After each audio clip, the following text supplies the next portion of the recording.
Hi hello ನಮಸ್ಕಾರ. ಒಂದು ವರ್ಷದ ಬಾಣಂತನನ ಮುಗಿಸ್ಕೊಂಡು ಗಂಡನ ಮನೆ ಅಂದ್ರೆ ನಮ್ಮನೆಗೆ ಹೋಗೋ ಟೈಮು ಬಂದೇ ಬಿಡ್ತು. ಹಿಂದಿನ ದಿನ ಟೆಂಪಲ್ ಅಂತ ಟ್ರಾವೆಲ್ ಮಾಡಿದ್ದೆ. ನಾನು ತುಂಬಾ ದಣಿವಾಗಿದ್ದೆ. ಹಾಗಾಗಿ ನಮ್ಮ ಯಜಮಾನ್ರು ಮತ್ತೆ ನಮ್ಮ ಅಕ್ಕ ಸೇರಿ ಲಗೇಜ್ ಎಲ್ಲ ಕಾರಿಗೆ ಜೋಡಿಸಿದ್ರು. ಹೇಗೋ ನಾನು ರೆಡಿಯಾಗಿ ನಮ್ಮ ಮಿಂಚುನ ರೆಡಿ ಮಾಡಿದೆ. ಅಮ್ಮ ನಮ್ಗೆ ಮೆಟ್ಲಕ್ಕೆ ಹಾಕಿ ನಮ್ಮನ್ನ ಬೀಳ್ಕೊಡಲು ನಾನು ಅಪ್ಪ ಅಮ್ಮನ ಆಶೀರ್ವಾದ ತಗೊಂಡೆ. ನಮ್ದು ಯಾವಾಗ್ಲೂ ಅಪ್ಪ ಅಮ್ಮಂಗೆ ಕಾಲಿಗೆ ಬಿದ್ದು ಆಶೀರ್ವಾದ ತಗೊಳ್ಳೋದು ಒಂದು ರೂಢಿ. ಓದೋಕ್ ಹೋಗೋದಾಗ್ಲಿ ನೆಂಟ್ರ ಮನೆಗೆ ಹೋಗೋದಾಗ್ಲಿ ಹೀಗೆ ಯಾವಾಗ್ಲೂ ಆಶೀರ್ವಾದ ತಗೊಂತಾ ಇರ್ತೀವಿ. ಈಗಿನ ಜನರೇಷನ್ ಅಲ್ಲಿ ಈ ಪದ್ಧತಿ ಎಲ್ಲ ಮಾಯವಾಗ್ತಿದೆ. ನಾವು ಎಲ್ಲೇ ಹೋಗ್ಲಿ ದೊಡ್ಡವರಿಗೆ ನಮಸ್ಕರಿಸೋದು ನಮ್ ಸಂಸ್ಕಾರವಾಗಿತ್ತು. ಕಾಲ ಬದಲಾದಂತೆ ದೊಡ್ಡವರಿಗೆ ವಿವೇಕ ಇಲ್ದಾಗಿ ಮಕ್ಕಳಿಗೆ ದೊಡ್ಡವರಿಗೆ ಗೌರವಿಸೋ ಅಭ್ಯಾಸವೇ ಇಲ್ಲದಂತಾಗಿದೆ. ಮನೆ ಬಿಟ್ಟು ಬೆಂಗಳೂರಿನತ್ತ ಸಾಗಿದ ನಮ್ಮ ಪಯಣ ಮಾರ್ಗ ಮಧ್ಯೆ ಊಟಕ್ಕೆ ನಿಂತಿದ್ದು ಚಿತ್ರದುರ್ಗದಲ್ಲಿ. ಅಲ್ಲಿ ಹೋಗಿದ್ದು ಪ್ರಸಾದಮ್ಮ ಅನ್ನೋ ಹೋಟೆಲ್ಗೆ. ಮೇನ್ ರೋಡ್ ಪಕ್ಕದಲ್ಲೇ ಇರುವ ಈ ಹೋಟೆಲ್ಗೆ ನಿಮ್ ಪಯಣದ ಮಧ್ಯೆ ಒಮ್ಮೆ ಭೇಟಿ ನೀಡಿ. ಫುಡ್ ಮಾತ್ರ ತುಂಬಾನೇ ಚೆನ್ನಾಗಿತ್ತು. ಪಕ್ಕ ಸಸ್ಯಾಹಾರದ ಊಟ. ಪುಳಿಯೋಗರೆ, ಲೆಮನ್ ರೈಸ್ ಊಟ ತಿಂದ ನಮ್ಗೆ ಒಂದಕ್ಕಿಂತ ಇನ್ನೊಂದು ಚೆನ್ನಾಗಿತ್ತು ಅನ್ಸಿತ್ತು.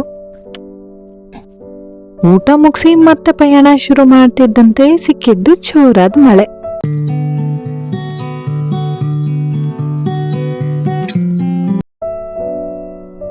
ಅಂತೂ ಬೆಂಗಳೂರು ತಲುಪೋದ್ರೊಳಗೆ ಸಂಜೆ 6 ಗಂಟೆ ಆಗಿತ್ತು.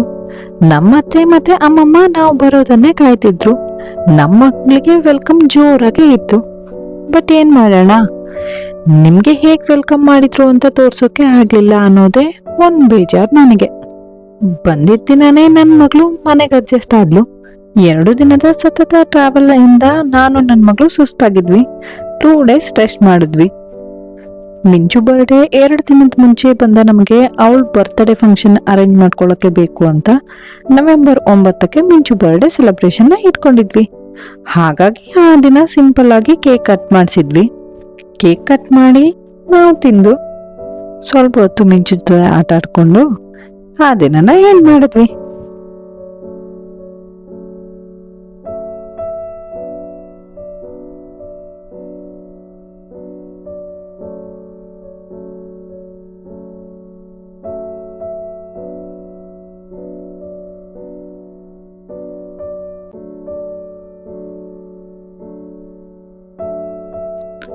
ಇನ್ನೇನ್ ಪಾಪು ಬರ್ತಡೇ ಫಂಕ್ಷನ್ ಮಾಡ್ಬೇಕು, ಅವಳಿಗೆ ಡ್ರೆಸ್ ತರಬೇಕು ಅಂತ ರೆಡಿಯಾಗಿ ಆಟೋ ಬುಕ್ ಮಾಡ್ಕೊಂಡು ನಾನು ನಮ್ಮತ್ತೆ ಹೊರಟಿದ್ದು ಚಿಕ್ಕಪೇಟೆ ಕಡೆಗೆ.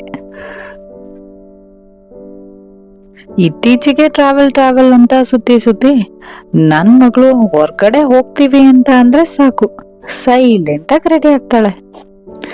ಊರಲ್ಲಿದ್ದಾಗ ಟ್ರಾಫಿಕ್ ಅನ್ನೋದು ಗೊತ್ತೇ ಇರಲ್ಲ. ದೊಡ್ಡ ನಗರಕ್ಕೆ ಬಂದಾಗ ಟ್ರಾಫಿಕ್ ಮಹತ್ವ ಗೊತ್ತಾಗತ್ತೆ. ನಾವು ಟ್ರಾಫಿಕ್ ಅಲ್ಲಿ ಸಿಕ್ಕಾಕೊಂಡ್ವಿ. ಹಾಗಾಗಿ ಮಿಂಚು ಏನಿದು ಇಷ್ಟೊಂದು ವಾಹನಗಳು ನಿಂತಿದ್ದಾವೆ ಅಂತ ಅಬ್ಸರ್ವ್ ಮಾಡ್ತಿದ್ದಾಳೆ. ಇನ್ನೇನ್ ಚಿಕ್ಕಪೇಟೆ ಹತ್ರ ಬರ್ತಿದ್ದಂತೆ ನಮ್ ಕಣ್ಗಳಿಗೆ ಕಾಣ ಸಿಕ್ಕಿದ್ದು ಹೋಮ್ ಡೆಕೋರ್ ಲೈಟಿಂಗ್ ಲ್ಯಾಂಪ್ಸ್ಗಳು. ರಸ್ತೆಯ ಬಲ ಎಡ ಬದಿಗೆ ಎಷ್ಟೊಂದು ಅಂಗಡಿಗಳು. ಮಿನುಗ್ತಿದ್ದ ಬಲ್ಬ್ಗಳು ತುಂಬಾ ಸೊಗಸಾಗಿ ಕಾಣ್ತಾ ಇತ್ತು. ಇನ್ನೇನ್ ಡ್ರಾಪಿಂಗ್ ಪಾಯಿಂಟ್ ಹತ್ರ ಬರ್ತಿದ್ದಂಗೆ ಕಂಡಿದ್ದು ದೇವಸ್ಥಾನ. ಕೈ ಮುಗಿದು ಬೇಗ ಬೇಗ ಬಟ್ಟೆ ಸಿಗ್ಲಿ ಅಂತ ಚಿಕ್ಕಪೇಟೆ ಕಡೆಗೆ ನೋಡಿದ್ವಿ.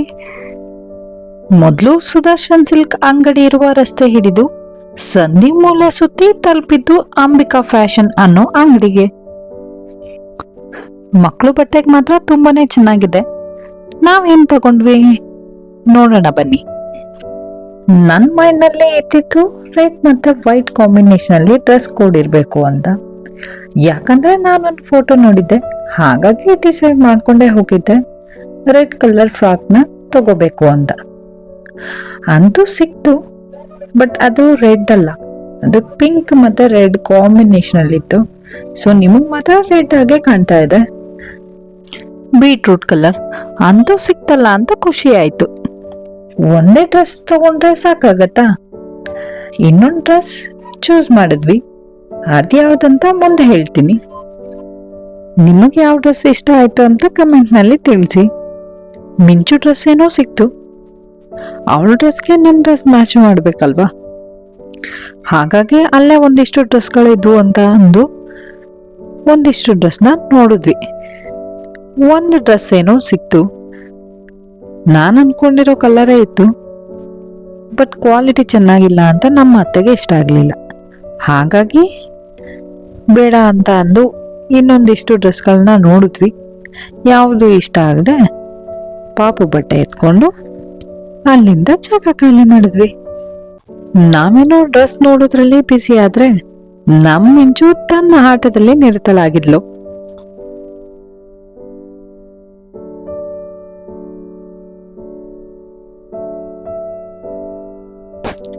ನಮ್ಮ ಯಜಮಾನ್ರು ತಮ್ಮ ಕೆಲಸದಲ್ಲಿ ನಿರತರಾಗಿ ಹುಬ್ಳಿಲೇ ನೆಲೆಸಿದ್ರಿಂದ ನಾನು ನಮ್ಮ ಅತ್ತೆ ಬರ್ತಾರೆ ಅರೇಂಜ್ಮೆಂಟ್ನ ನೋಡ್ಕೊಳ್ಬೇಕಾಗಿದ್ದ ಪರಿಸ್ಥಿತಿ ಇತ್ತು.